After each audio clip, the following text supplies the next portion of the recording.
그래서 오늘 같이 읽을 소설은 이제 이상의 날개고요. 이제 첫 문장이 유명한 소설 하면은 떠오르는 대표적인 소설 중에 하나입니다. 자, 박제가 되어버린 천재를 아시오? 나는 유쾌하오. 이런 때 연애까지가 유쾌하오. 육신이 흐느적 하도록 필요했을 때만 정신이 은화처럼 막소. 니코틴이 내 횃배 앓는 뱃속으로 스미면 머릿속에 을의 백지가 준비되는 법이오. 그 위에다 나는 위트와 파라독스를 바둑 포석처럼 늘어놓소. 가공할 상식의 병이요. 나는 또 여인과 생활을 설계하오. 연애 기법에 맞아 서먹서먹해진 지성의 극치를 흘기 좀 들여다본 일이 있는 말하자면 일종의 정신분일자 말이오. 이런 여인의 반만을 영수하는 생활을 설계한다는 말이오. 그런 생활 속에 한 발만 들여놓고 흡사 두 개의 태양처럼 마주 쳐다보면서 낄낄거리는 것이오. 나는 아마 어지간히 인생의 재행이 싱거워서 견딜 수가 없게끔 되고 그만둔 모양이오. 굿바이. 굿바이. 그대는 이따간 그대가 제일 싫어하는 음식을 탐식하는 아이러니를 실천해보는 것도 놓을 것 같소. 위트와 파라독스와 그대 자신을 위조하는 것도 할 만한 일이오. 그대의 작품은 한 번도 본 일이 없는 기성품에 의하여 차라리 경편하고 고매하리다. 19세기는 될 수 있거든 봉쇄하여 버리오. 도스토예프스키 정신이란 자칫하면 낭비일 것 같소. 위고를 불란서의 빵 한 조각이라고는 누가 그랬는지 지연인 듯 싶소. 그러나 인생 혹은 그 모형에 있어서 디테일 때문에 속는다거야 해서야 되겠소? 화를 보지 마오. 부디 그들께 고하는 것이니. 테이프가 끊어지면 피가 나오. 상치기도 머지않아 완치될 줄 믿소. 굿바이. 감정은 어떤 포우즈, 그 포우즈의 원소만을 지적하는 것이 아닌지 나도 모르겠어. 그 포우즈가 부동자세까지 고도화할 때 감정은 딱 공급을 정지합니다. 나는 내 비범한 발육을 회고하여 세상을 보는 안목을 규정하였어. 여왕봉과 미망인. 세상에 하고 많은 여인이 본질적으로 이미 미망인이 아닌 이가 있으리까? 아니, 여인의 전부가 그 일상에 있어서 걔게 미망인이라는 내 논리가 뜻밖에도 여성에 대한 모험이 되오. 굿바이. 그 33번지라 한 것이 구조가 흡사 유곽이라는 느낌이 없지 않다. 한 번지에 18가구가 쭉 어깨를 맞대고 늘어서서 창호가 똑같고 아궁이 모양이 똑같다. 게다가 각 가구에 사는 사람들이 송이송이 꽃과 같이 젊다. 해가 들지 않는다. 해가 드는 것을 그들이 모른 채 하는 까닭이다. 턱살 밑에다 철줄을 메고 얼룩진 이부자리를 널어 말린다는 핑계로 미닫이에 해가 드는 것을 막아버린다. 침침한 방 안에서 낮잠들을 잔다. 그들은 밤에는 잠을 자지 않나? 알 수 없다. 나는 밤이나 낮이나 잠만 자느라고 그런 것을 알 길이 없다. 33번지 18가구의 낮은 참 조용하다. 조용한 것은 나뿐이다. 어둑어둑하면 그들은 이부자리를 걷어들인다. 전등불이 켜진 뒤 18가구는 낮보다 훨씬 화려하다. 저물도록 미닫이 여닫는 소리가 잦아진다.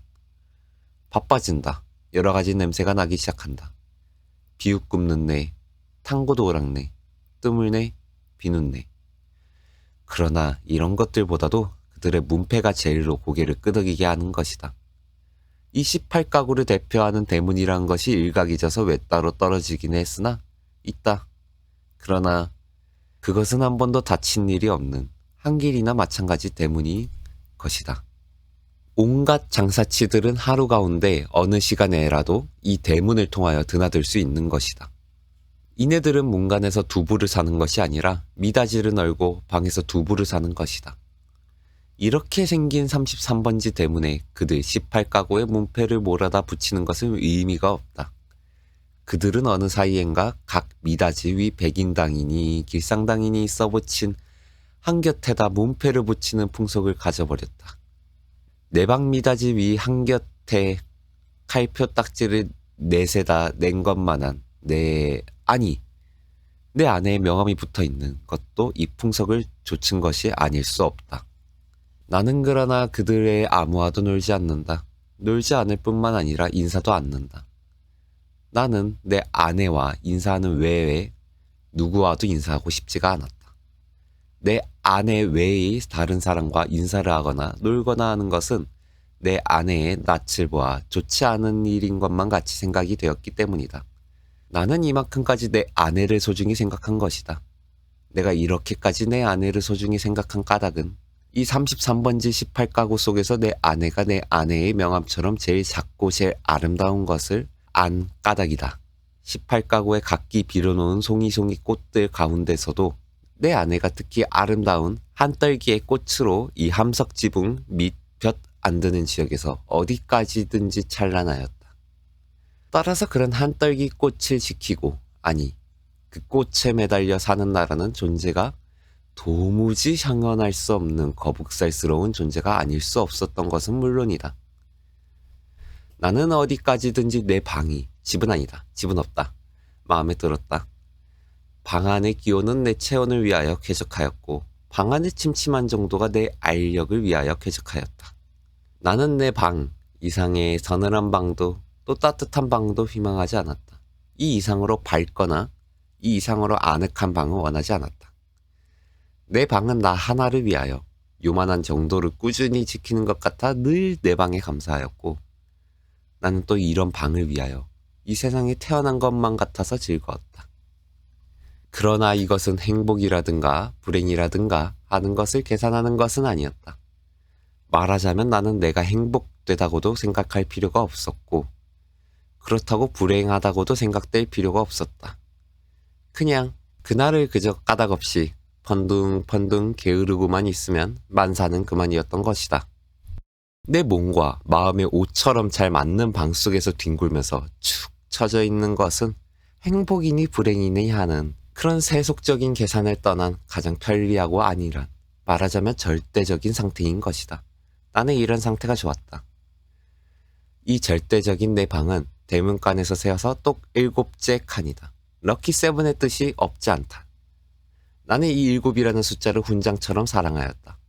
이런 이 방이 가운데 장지로 말미암아 2칸으로 나뉘어 있었다는 그것이 내 운명의 상징이었던 것을 누가 알랴. 아랫방은 그래도 해가 든다. 아, 친결에 책보만한 해가 들었다가 오후에 손수건만해지면서 나가버린다. 해가 영영 들지 않는 윗방이 즉 내 방인 것은 말할 것도 없다. 이렇게 볕 드는 방이 아내의 방이요, 볕 안 드는 방이 내 방이요 하고 아내와 나 둘 중에 누가 정해인지는 나는 기억하지 못한다. 그러나 나에게는 불평이 없다. 아내가 외출만 하면 나는 얼른 아랫방으로 와서 그 동쪽으로 난 들창을 열어놓으면 들이비치는 햇살이 아내의 화장대를 비쳐 각기각색 병들이 아롱이지면서 찬란하게 빛나고, 이렇게 빛나는 것을 보는 것은 다시 없는 내 오락이다. 나는 조그만 돋보기를 꺼내가지고 아내만이 사용하는 지리가미를 꺼내가지고 그을려가면서 불장난을 하고 논다. 평행광선을 굴절시켜서 한 초점에 모아가지고 그 초점이 따끈따끈해지다가 마지막에는 종이를 그을리기 시작하고 가느다란 연기를 내면서 드디어 구멍을 뚫어놓는 데까지 이르는 그 얼마 안 되는 동안의 초조한 맛이 죽고 싶을 만큼 내게는 재밌었다. 이 장난이 실증이 나면 난 또 아내의 손잡이 거울을 가지고 여러 가지로 논다. 거울이란 제 얼굴을 비칠 때만 실용품이다. 그 외의 경우에는 도무지 장난감인 것이다. 이 장난도 곧 실증이 난다. 나의 유의심은 육체적인 데서 정신적인 데로 비약한다. 나는 거울을 내던지고 아내의 화장대 앞으로 가까이 가서 나란히 늘어놓인 그 가시각색의 화장품 병들을 들여다본다. 그것들은 세상에 무엇보다도 매력적이다. 나는 그 중에 하나만을 골라서 가만히 마개를 빼고 병구멍을 내 콧구멍에 가져다 대고 숨죽이듯이 가벼운 호흡을 하여 본다. 이국적인 센슈얼한 향기가 폐로 스며들면 나는 저절로 스르르 감기는 내 눈을 느낀다. 확실히 아내의 채취의 파편이다. 나는 도로 병마개를 맞고 생각해본다. 아내의 어느 부분에서 요 냄새가 났던가를. 그러나 그것은 분명하지 않다. 왜? 아내의 채취는 여기 늘어섰는 가시각색의 향기의 합계일 것이니까. 아내의 방은 늘 화려하였다. 내 방이 벽에 못 한 개 꽂히지 않은 소박한 것인 반대로 아내 방에는 찬장 밑으로 쫙 돌려 못이 박히고 못마다 화려한 아내의 치마와 저고리가 걸렸다. 여러 가지 무늬가 보기 좋다. 나는 그 여러 조각의 치마에서 늘 아내의 동체와 그 동체가 될 수 있는 여러 가지 포즈를 연상하면서 내 마음은 늘 점잖지 못하다. 그렇건만 나에게는 옷이 없었다. 아내는 내게 옷을 주지 않았다. 입고 있는 골덴 양복 한 벌이 내 자리 옷이었고 통상복과 나들이 옷을 겸한 것이었다.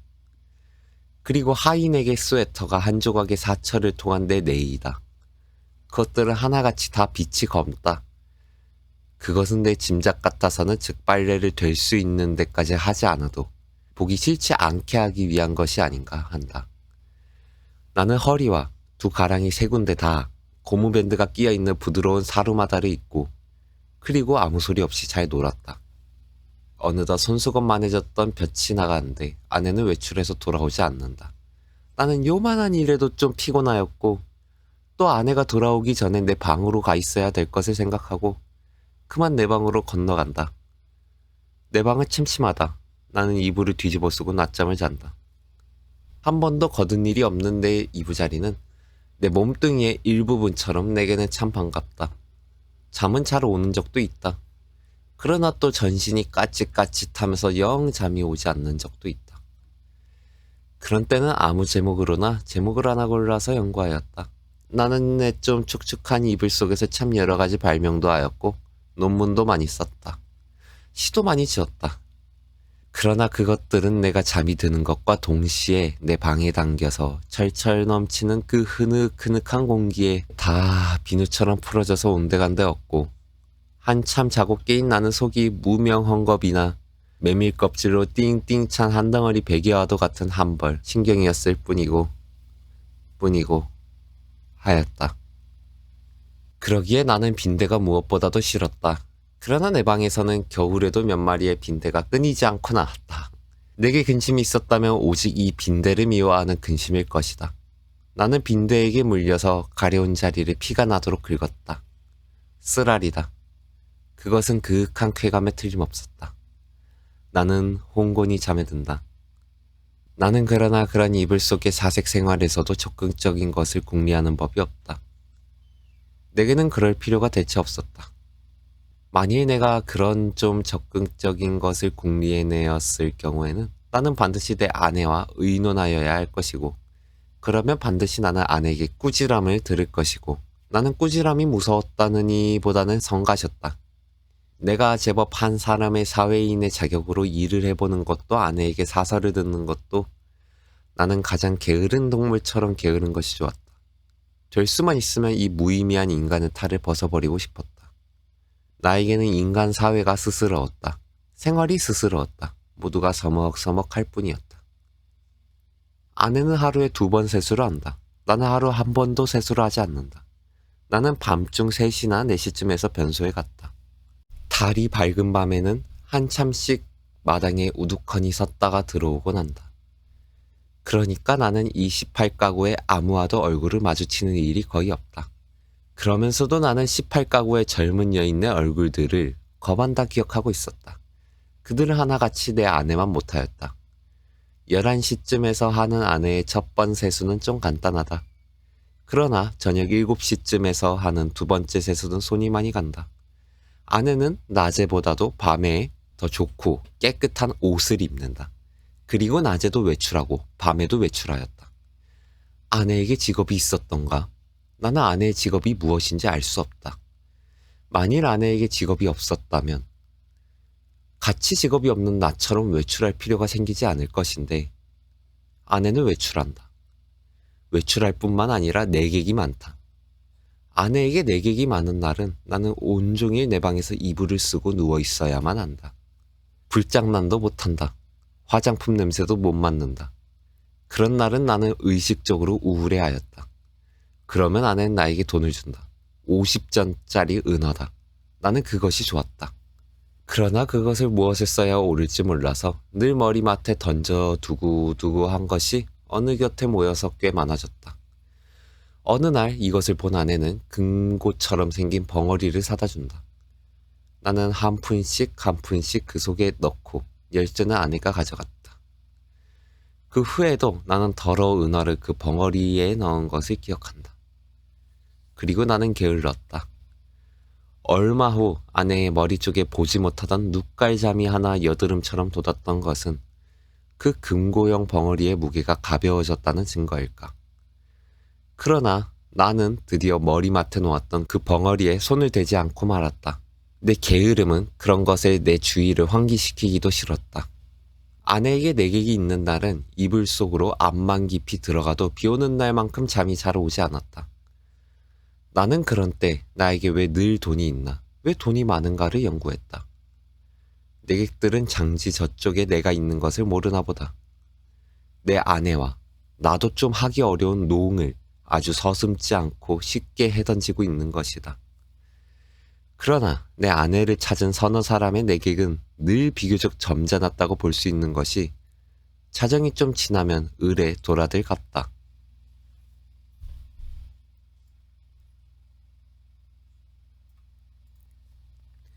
그들 가운데에는 퍽 교양이 얕은 자도 있는 듯 싶었는데 그런 자는 보통 음식을 사다 먹고 논다. 그래서 보충을 하고 대체로 무사하였다. 나는 우선 아내의 직업이 무엇인가를 연구하기에 착수하였으나 좁은 시야와 부족한 지식으로는 이것을 알아내기 힘이 든다. 나는 끝끝내 내 아내의 직업이 무엇인가를 모르고 말려나 보다. 아내는 늘 진솔버섯만 신었다. 아내는 밥도 지었다. 아내가 밥을 짓는 것을 나는 한 번도 구경한 일은 없으나 언제든지 끼니 때면 내 방으로 내 조석밥을 날라다 주는 것이다. 내 아내 외에 다른 사람은 아무도 없다. 이 밥은 분명 아내가 손수 지었음에 틀림없다. 그러나 아내는 한 번도 나를 자기 방으로 부른 일은 없다. 나는 늘 웃방에서나 혼자서 밥을 먹고 잠을 잤다. 밥은 너무 맛이 없었다. 반찬이 너무 엉성하였다.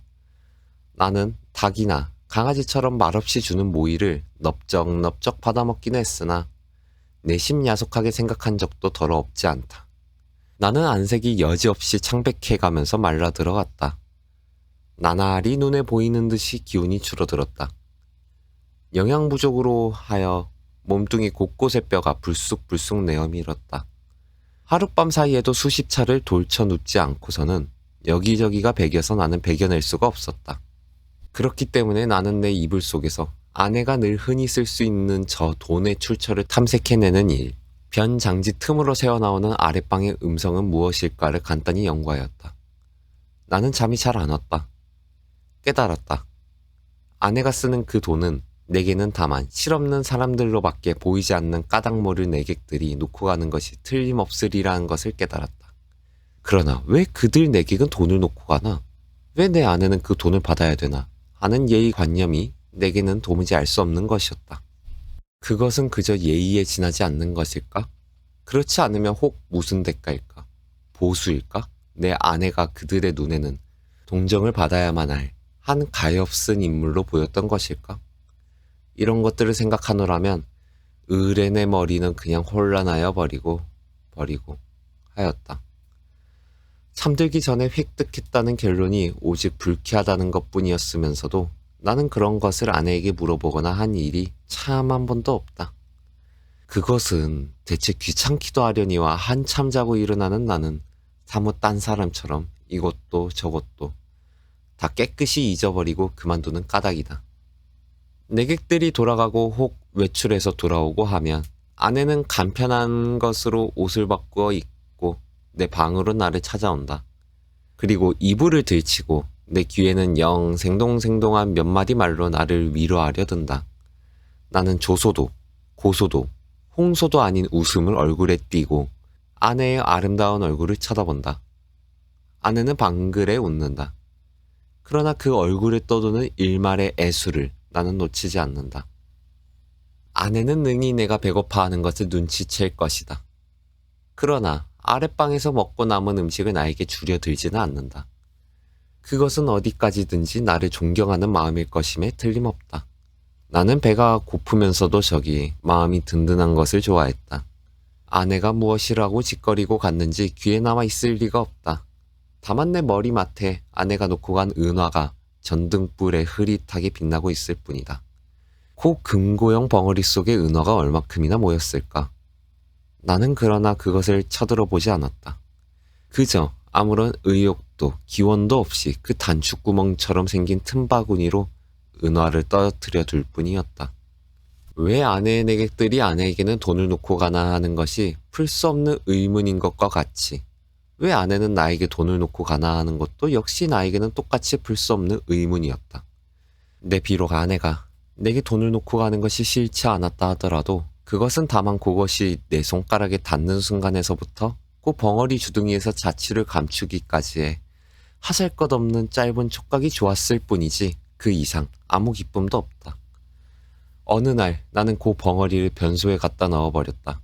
그때 벙어리 속에는 몇 푼이나 되는지 모르겠으나 그 은하들이 꽤 들어있었다.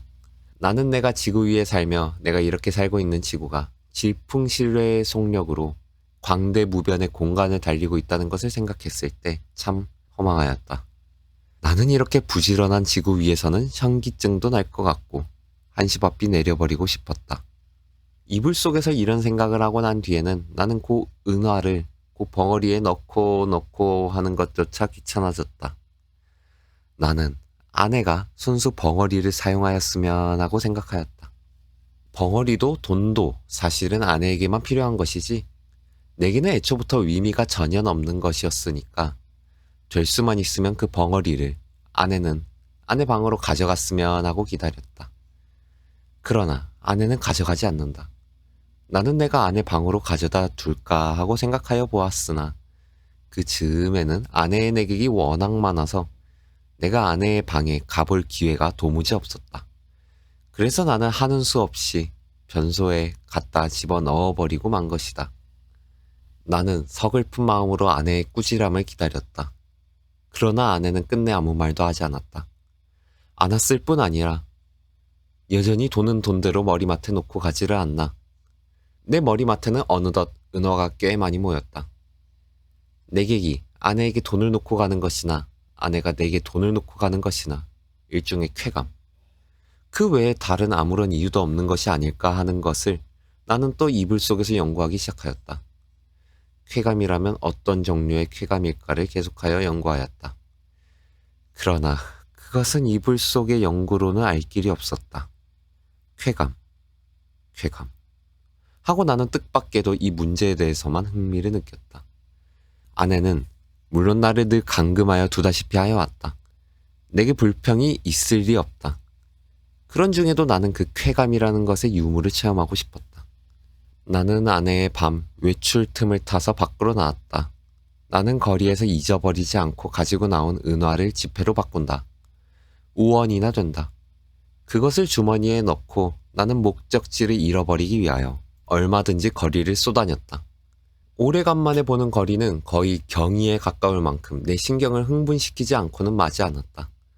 나는 금시에 피곤하여 버렸다. 그러나 나는 참았다. 그리고 밤이 이슥하도록 까닭을 잃어버린 채 이거리 저거리로 치양 없이 헤매었다. 돈은 물론 한 푼도 쓰지 않았다. 돈을 쓸 아무 엄두도 나서지 않았다. 나는 벌써 돈을 쓰는 기능을 완전히 상실한 것 같았다. 나는 과연 피로를 이 이상 견디기가 어려웠다. 나는 가까스로 내 집을 찾았다.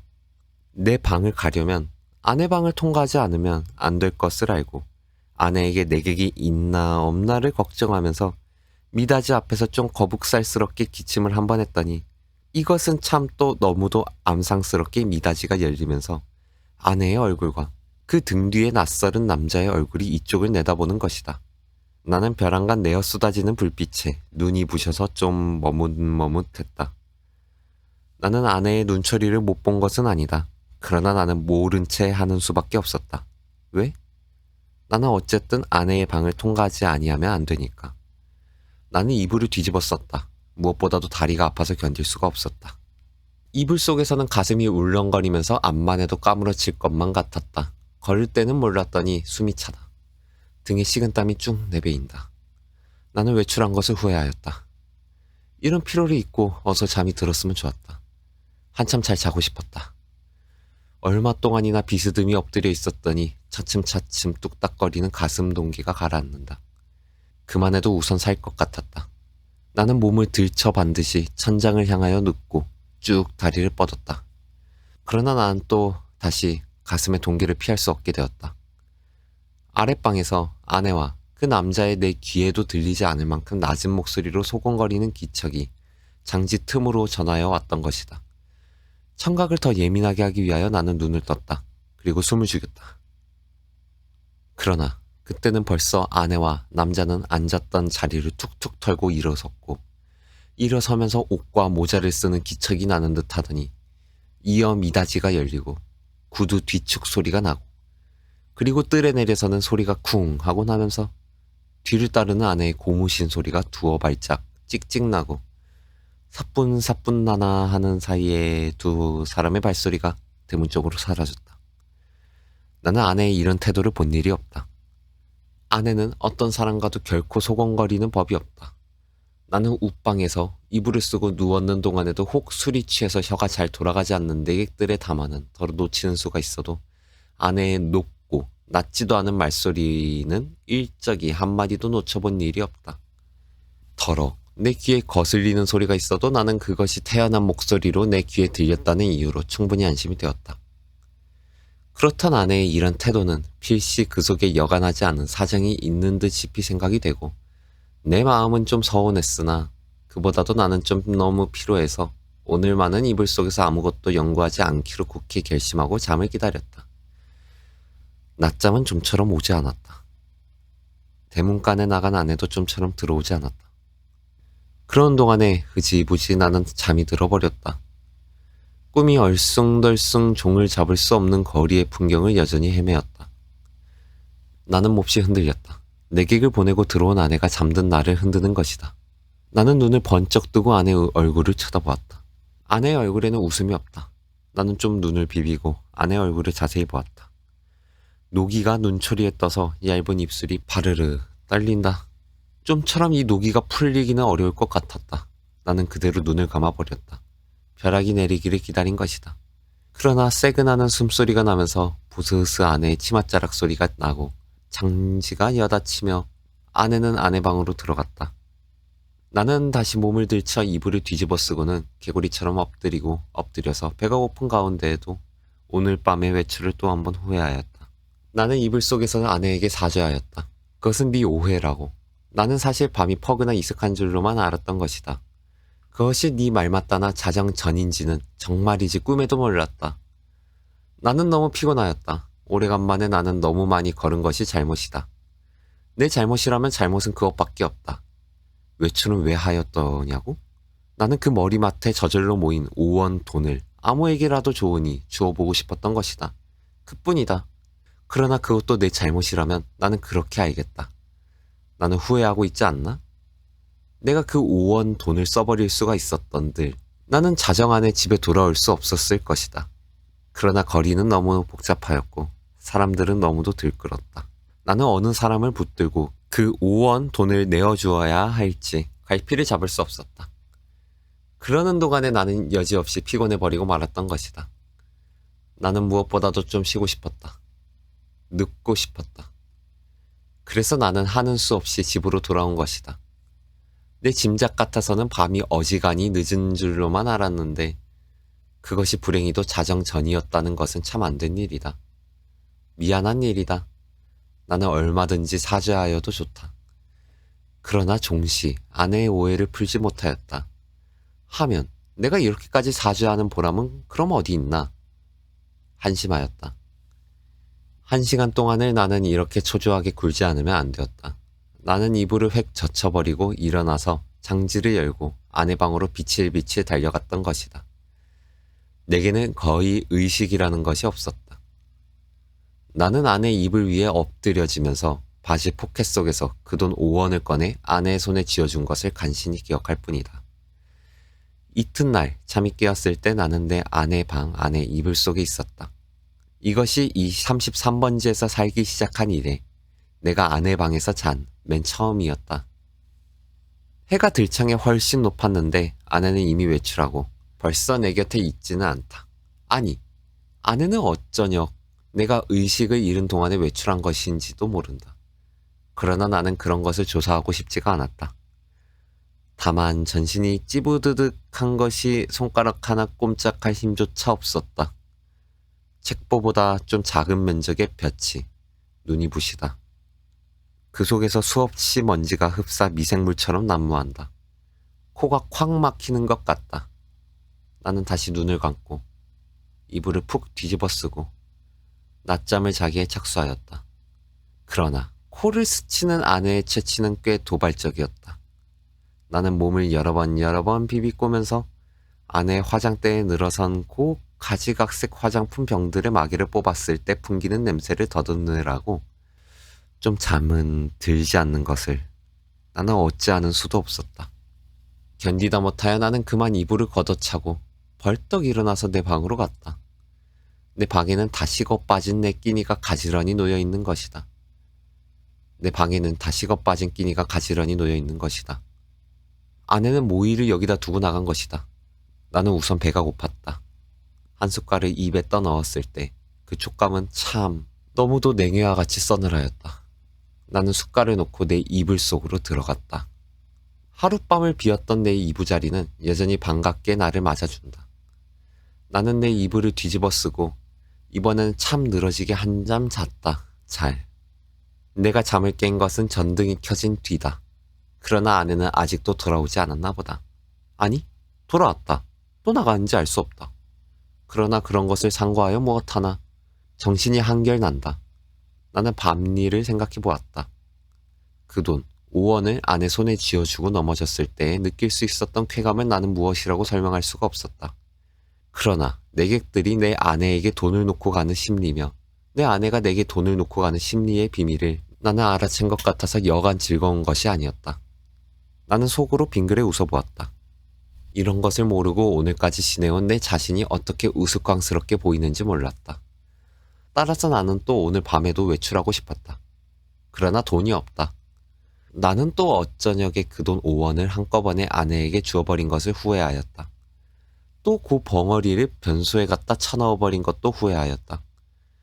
나는 실없이 실망하면서 습관처럼 그 돈 5원이 들어있던 내 바지 포켓에 손을 한번 넣어 휘둘러 보았다. 뜻밖에도 내 손에 쥐어지는 것이 있었다. 2원밖에 없다. 그러나 많아야 맛은 아니다. 얼마가 아니고 있으면 된다. 나는 그만한 것이 여간 고마운 것이 아니었다. 나는 기운을 얻었다. 나는 그 단벌 다 떨어진 골덴 양복을 걸치고 배고픈 것도 주제 사나운 것도 다 잊어버리고 활갯짓을 하면서 또 거리로 나섰다. 나서면서 나는 제발 시간이 화살 단 듯해서 자정이 어서 획 지나버렸으면 하고 조바심을 태웠다. 아내에게 돈을 주고 아내 방에서 자보는 것은 어디까지든지 좋았지만 만일 잘못해서 자정 전에 집에 들어갔다가 아내의 눈총을 맞는 것은 여간 무서운 일이 아니었다. 나는 저물도록 길가 시계를 들여다보고 하면서 또 지양 없이 거리를 방황하였다. 그러나 이날은 좀처럼 피곤하지는 않았다. 다만 시간이 좀 너무 더디게 가는 것만 같아서 안타까웠다. 경성역 시계가 확실히 자정을 지난 것을 본 뒤에 나는 집을 향하였다. 그날은 그 일각 대문에서 아내와 아내의 남자가 이야기하고 섰는 것을 만났다. 나는 모른 채 하고 두 사람 곁을 지나서 내 방으로 들어갔다. 뒤이어 아내도 들어왔다. 와서는 이 밤중에 평생 안 하던 쓰레기를 하는 것이었다. 조금 있다가 아내가 눕는 기척을 엿보자마자 나는 또 장지를 열고 아내 방으로 가서 그 돈 2원을 아내 손에 덥석 쥐어주고 그리고 하여간 그 2원을 오늘 밤에도 쓰지 않고 도로 가져온 것이 참 이상하다는 듯이 아내는 내 얼굴을 몇 번이고 엿보고 아내는 드디어 아무 말도 없이 나를 자기 방에 재워주었다. 나는 이 기쁨을 세상의 무엇과도 바꾸고 싶지는 않았다. 나는 편히 잘 잤다. 이튿날도 내가 잠이 깨었을 때는 아내는 보이지 않았다. 난 또 내 방으로 가서 피곤한 몸이 낮잠을 잤다. 내가 아내에게 흔들려 깨웠을 때는 역시 불이 들어온 뒤였다. 아내는 자기 방으로 나를 오라는 것이다. 이런 일은 또 처음이다. 아내는 끊임없이 얼굴에 미소를 띠고 내 팔을 이끄는 것이다. 나는 이런 아내의 태도 이면에 앵간치 않은 음모가 숨어 있지는 않은가 하고 저기 불안을 느끼지 않을 수 없었다. 나는 아내의 하자는 대로 아내의 방으로 끌려갔다. 아내의 방에는 저녁 밥상이 조촐하게 차려져 있는 것이다. 생각하여 보면 나는 이틀을 굶었다. 나는 지금 배고픈 것까지도 긴가민가 잊어버리고 얼음얼음 하던 차다.